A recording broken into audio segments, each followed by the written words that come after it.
So it really feels like it's been a long time since the last video and since we managed to get away. I'm sure like a lot of people, the pandemic's disrupted travel plans, but today we finally managed to get a trip over the line and off we go. Originally we were supposed to be flying out to Los Angeles and then into Las Vegas, but because of the US travel restrictions at the time, that trip was cancelled.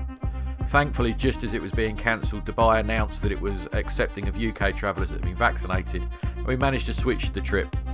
So today we're heading down to Heathrow for a first class flight from Terminal 5 over to Dubai. So that's the content of this video.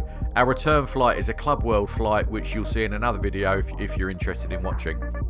We didn't do a hotel stay the night before just because of the flight time, so we headed down the same day, parked in the long stay car park and then headed into the terminal.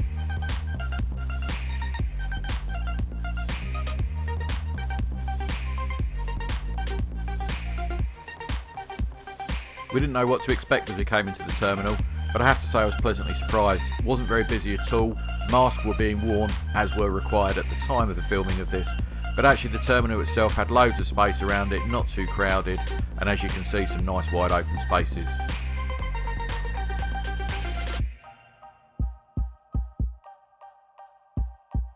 So we headed over to the first class check-in area, which is just on the right hand side of the terminal. As you can see here, again, not too busy. Slightly disappointingly though, the private security lane was closed. That was just due to lack of passengers. So we whizzed through the business class check-in and headed on up to the lounges. Again, unfortunately, the Concord room was closed. It's a shame because we weren't really notified of this in advance, and it's a lovely privilege that you manage to get when you fly first class. So we headed on into the first class lounge, which actually isn't the worst place in the world to be by any stretch of the imagination, but equally it isn't quite the Concord room. So this actually was our first time in the first class lounge. Normally we only walk through it to get to the Concord room. So I thought it was worthwhile just doing a bit of walk around of the lounge. And as you can see, really quite quiet, really clean. I really commend BA actually on the efforts that they have of keeping it clean and keeping it sanitised. Staff constantly buzzing around. Bars were immaculately kept. It was table service, which was actually quite nice, and dare I even say probably prefer it than the original setting. But yeah, as you can see, quite a nice lounge, quite spacious, quite a few different zones. Yeah, it's a good place to be actually. I really quite enjoyed the time in there.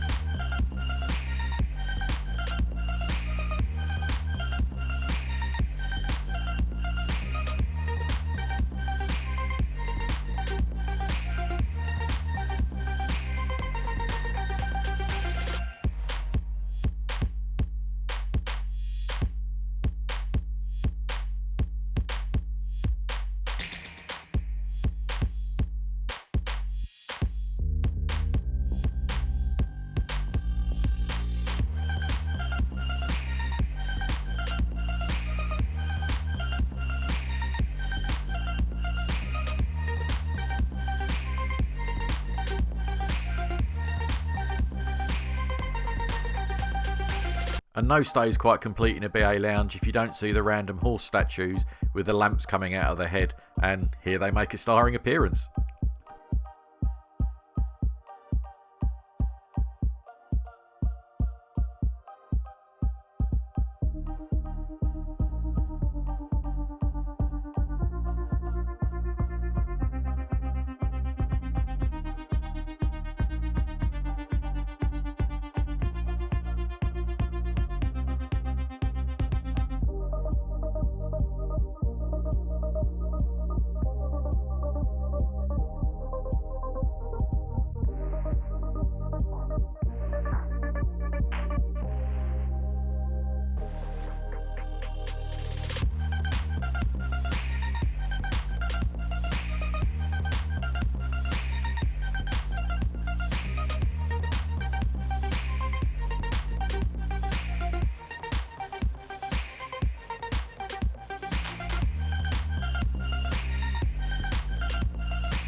So whilst the Concord room was closed to first class passengers and everyone was being directed into this lounge, they did have the Concord Terrace open, which was a separate area for the first class passengers that on showing your boarding card, simply go through the door here out onto the terrace, and it's I don't know, I suppose a little taste of what the Concord room's like, really.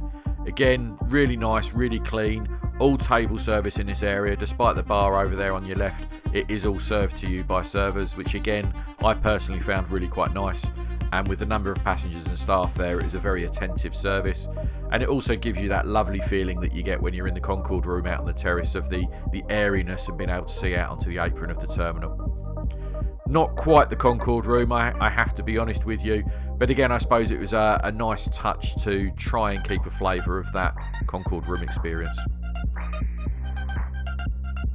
So we whiled away a few hours on the terrace, looked at the views, and lo and behold, there was our plane for the evening, a Dreamliner, all just getting stocked up, ready to go.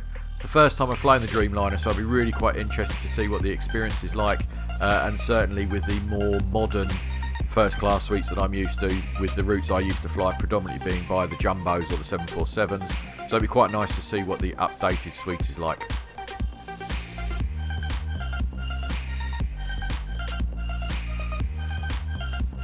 And as is always the way, far quicker than you expect, it's time to head down and start boarding. Only a relatively short journey for us this time, just down the escalators and a U-turn round to the left or to the right, just to get to the gate. Boarding experience was a little bit chaotic, I have to admit. For some reason, the BA boarding process didn't seem quite as smooth as it normally is this time, resulting in a lot of people being in not a large space, which I would have thought they would have been keen to avoid with the pandemic ongoing. Having said that, didn't really spoil the trip, and we had a great flight to look forward to in the first class end of the cabin. Then once we were welcomed on board, we were shown through to the first class cabin and taken to our seats. I have to say, first impressions are really quite impressive, really. Really nice cabin, really airy, really fresh. The suites look very new and very well kept. The suites themselves are really quite private. Whilst they don't have doors, they are really quite private. Televisions are a lot better, and the in-flight entertainment is much better with high definition screens. Loads of little cubby holes and space to put all of your belongings, just so that you don't feel cramped at any point during the flight. Yeah, really quite impressed with the Dreamliner so far.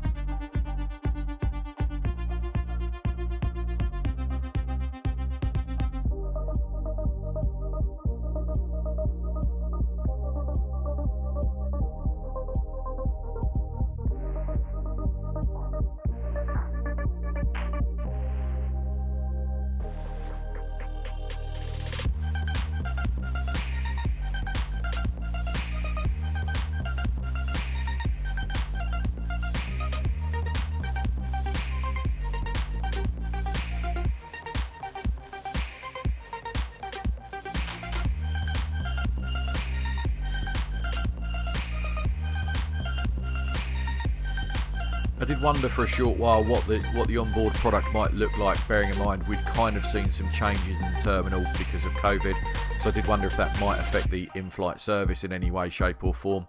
But as the flight went on, it became really apparent that pretty much flights were acting as normal.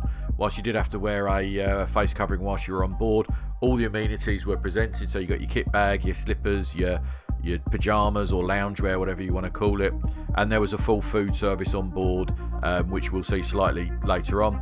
Just looking at the suites there itself, I mean, you can see how much room there is. It's a really comfortable place to be, really feels quite private. This is why I took this shot, actually, that no one can really look at you while you're in your seat, despite the fact that there's no door on your suite. Yeah, really good flight all in all.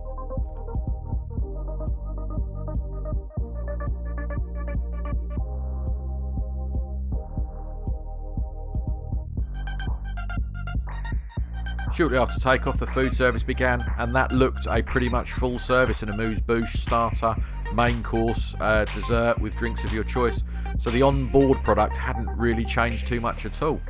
And then once that was done, very quickly, as it is a night flight, they dimmed the lights in the cabin, and it's again quite a nice place to put your bed out and have a good snooze. So overall, really impressed with the Dreamliner. I think much more my preferred cabin to the old Jumbos and indeed the 777s that I've flown. And then in the morning, as the light started to shine through as we got towards Dubai, you can kind of really see the airiness and the space of the cabin. Yeah, really impressed with the BA Dreamliner, and really impressed with the service we got, despite the fact it was still during the pandemic.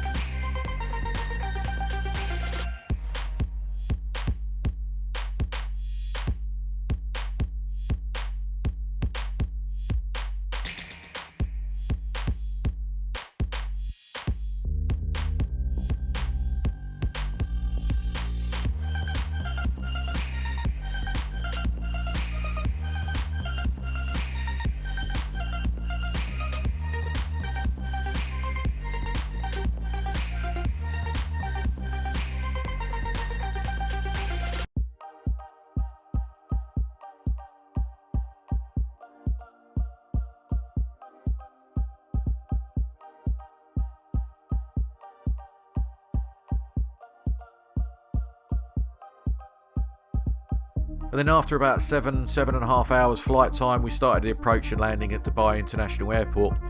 Really nice flight. All my nervousness around the pandemic had very much gone away.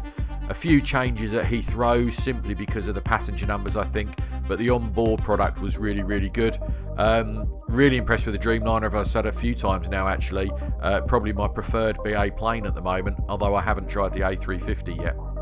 So we're coming into land. I'll very shortly be uploading the return journey, which again is on a Dreamliner but in Club World cabin, and obviously the experience at Dubai Airport coming out as a departing passenger. And equally at the end of the video I'll link through to the hotel stay. If you're interested in having a look at where we were staying, please feel free to kind of click the link and have a look. Other than that, thanks ever so much for watching. Really appreciate your support.